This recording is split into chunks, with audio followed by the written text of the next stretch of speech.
The panel theme tonight is choreographic process, right? So that kind of boils down to me as to how do you do that? Like, how do you make a dance on other people? So, I mean, rather than just even the specifics, when you walk into a studio, is the whole thing in your head and you know 100% what you're going to do? Or do you have a rough idea? Are you inspired by a song or an expression? Like, what is your process? I won't make you go first again, Robert. Who'd like to? I want to hear actually what someone like these more experienced, lovely people.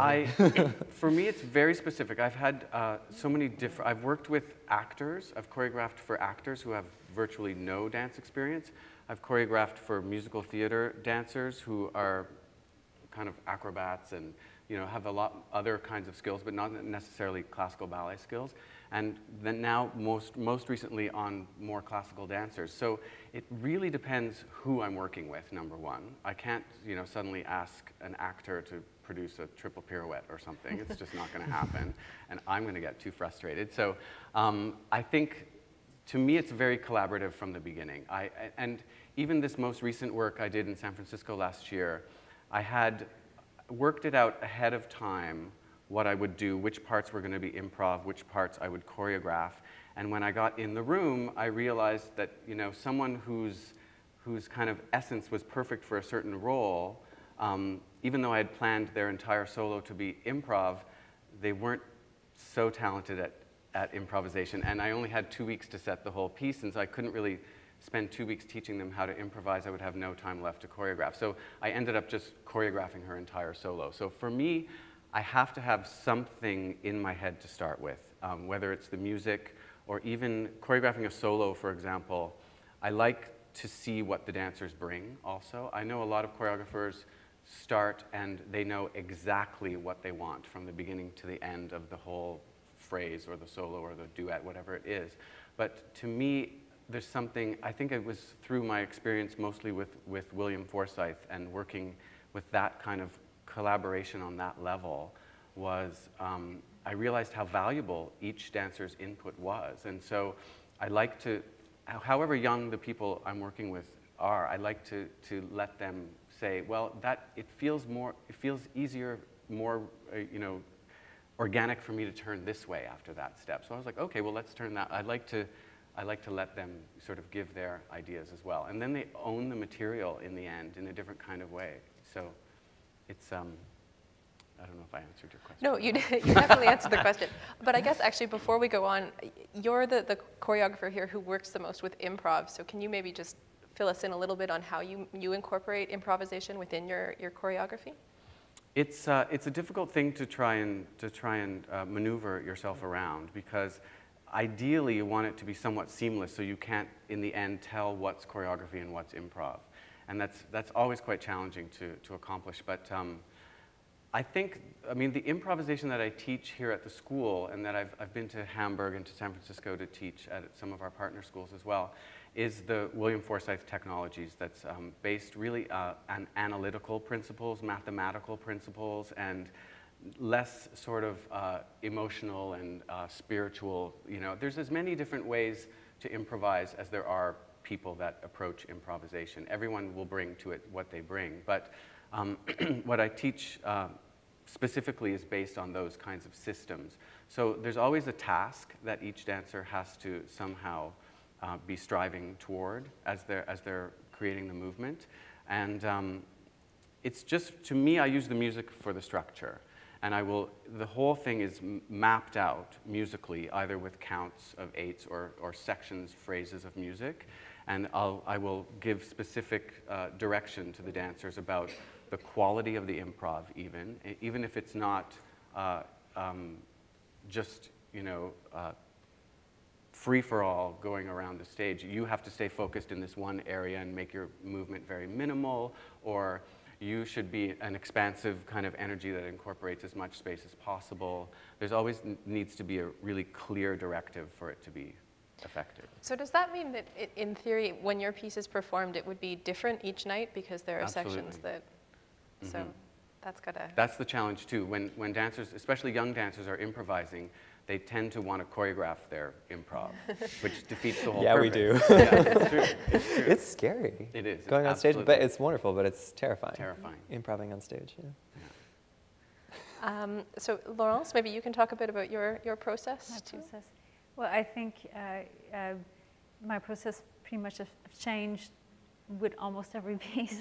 But I did a lot of solo-based work, so obviously that's just me trying to come up with steps and liking myself. That's a torture. Because when you have a dancer in front of you, you can validate it really quickly and go, oh, I like this or I don't. Right. When it's yourself, it's hard to get a sense of.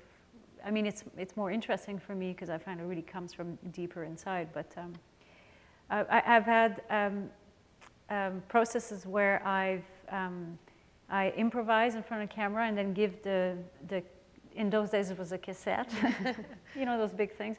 And I would give that actually to my husband, and actually I went away, I'm like, can you learn this? And that was really, he actually did that, and it was very complex improv, and he took my improv and put it on his own sort of body. And that was a great way, but just for that piece. I wouldn't do that for other pieces. Then I did a piece with my 2 kids who are actually dancers, students at the school. And that was pretty much a bit of a nightmare because I was trying, I had this beautiful idea to do a piece about our family, which is a really moving thing if you look at it from a distance. But it was torture. They were like, they were really hard to be directed.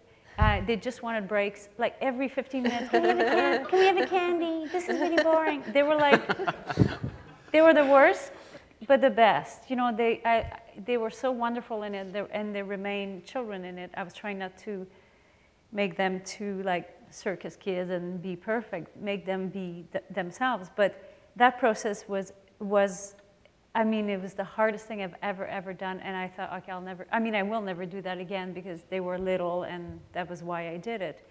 But with them, it was interesting because you think with kids, they're all open and everything, but they were like questioning, why are we doing this movement? And I'm like, because don't ask, I'm the boss, yeah. But I'm the mother, so it was really hard to be in that relationship to say, well, because, anyway, so that was an interesting process that I had to reduce a lot of what I wanted to do just so that they feel comfortable and understand for them the sense in it, you know, it had to make sense to them. So,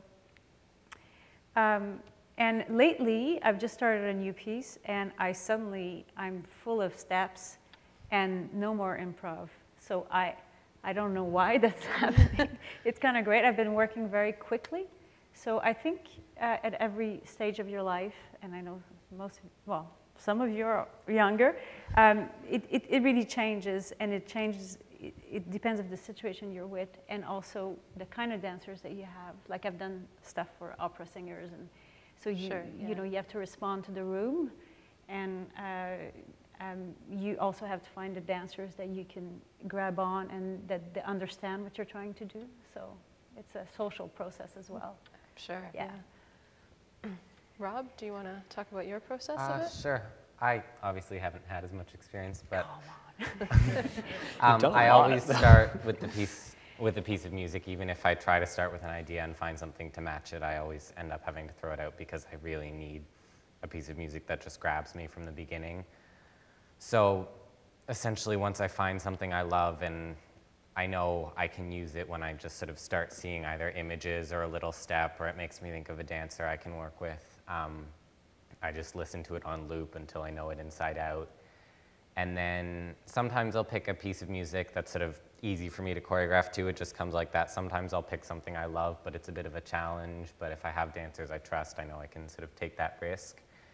And then by the time I'm going into the studio, sometimes I have it all planned. Sometimes I'm panicking and I feel like I have nothing, but I always make sure I have one step to start with so that I have something to say when they're all staring at me expectantly. Even if I end up throwing that out, you have to get the ball rolling somehow. So often, if I work in a rehearsal, I kind of, the next day I throw out the first thing I did and the last thing I did and keep the middle chunk, because you kind of, need a bit of time to get rolling, and then you produce your best work, and then you get tired, and rehearsal's almost over. And yeah, sometimes I really take the dancer's feedback if I want it to be sort of a smoother piece, but a lot of my work is very visual, so if I want it a certain way, I stick to it and I really try and push it. If I know they can't perform it well, I'll change it in the end, but I really like pushing dancers, and I find they respond to that and end up having more fun on stage because everyone feels better when they're dead at the end of a performance. True. So yeah, I think it's all musically based. Robert? Yeah, I don't know. I feel like my process is evolving now. I'm still, I feel young, and I don't know. It sounds cliche, but finding my voice and finding the way of the best way of coming up with the material. It's been interesting recently being part of several new creations at the company in the last few years. It's been really great. Karen's had a lot of different choreographers in, so I've worked with Crystal Pite and Azure Barton, Yorma Elo, Sabrina Matthews, just a bunch of, we've had a lot of creation, which is it's sometimes unusual for being in a classical company. So just kind of seeing how different people work, and you know, it's like Sean was saying, when some people come in and they have every step planned and they just give it to you. And then some people don't really seem to have anything, and they just kind of go with the flow. And I think that I should be somewhere in the middle, because I'm actually like the other Robert. I think we're cut from the same cloth musically. I think I'm very musically driven, and actually my goal with choreography is to just really obviously demonstrate the music in space. It's a big challenge, but I'm trying. So I have to have a really clear, I have to know the music really well when I go into the studio. But sometimes what you imagine in your head, especially if there's 2 or more people doing it, doesn't. You have to find new ways of doing it in the space. Yeah, and actually at the last workshop that we just did, I had a good experience because I was also trying to do something with sort of a thematic level as well. My piece was called On a Landing, and it was because people were kind of in between. They weren't up or down. So we had like a going up and down stairs improv, and we had a taking off with your wings improv, and I had a confinement of the space improv, and just all these different things, and then seeing the dancers use those, and then we kind of cut and paste that, and I was really happy with some of that stuff. Yeah, so anyway, all that to say, it's evolving, and yeah, hopefully it shows the music soon. Yeah.